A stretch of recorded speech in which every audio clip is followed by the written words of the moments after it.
I am interested about your beginnings, kind of where you're from, what's brought you to this, and please expand. Where are you from? So I'm originally from suburbs of Philadelphia. Cool. But when I say Philly, people think inner city. I'm actually from the other side of Valley Forge Mountains. It was a very rural area, close to Chester Springs. And we moved here around 1985 when my dad took a job. He's an electrical engineer in Florence, South Carolina. And that's how I landed here. So you guys landed here and you had moved. You just fell in love with the Midlands area. Yes, absolutely. Very cool. Especially the weather. The weather is awesome. And at some point you were like, a spa would be a great thing. This is a great business to get into. Tell me about that journey a little bit, kind of like what got you into it. Well, really, my journey started in the medical field. Yeah. That's really, I've always been fascinated with the human body. Yeah. So I actually became our radiological technologist. Wow. And did that actually in Pennsylvania. And then when I moved here, I continued that path and then became an MRI tech.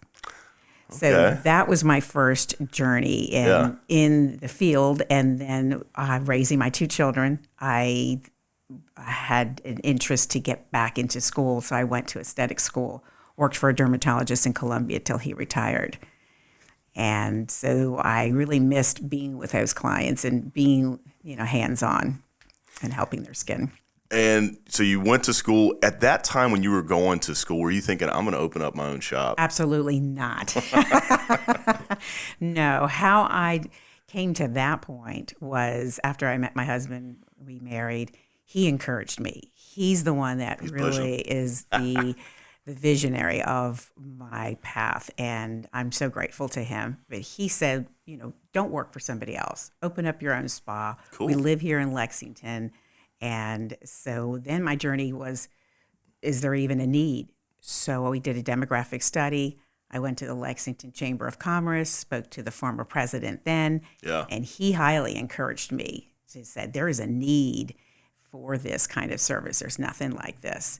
So sure enough, there was nothing that encompassed both day and medical spa services in the community. And so we wanted to do that. So we were excited. I love how you did it so responsibly. You did your research. Yes. You actually found out, is this viable? Where there's a lot of people are just like, let's give it a go. No, let's actually find out if this is a good idea. Absolutely. And then to top it all off, it was September of 2020. So we were just still kind of coming out of the pandemic, so to speak. Yeah. Yeah, tough times in a lot of different industries during those years. So coming out, though, I guess you guys could kind of see the light. Or that was when was that seeing the light at the end of the tunnel, or was that? It was. Things were just starting opening up, and so it really did help encourage us and people were actually excited. They were like, "Oh, there's a spa. I can get out of my house. I can start feeling normal again." Yeah. So and it was also right before the holidays. Yeah. Which really boosted the recognition, who we are and where we were. It was really getting that ability to be seen and know that we can do this for the community.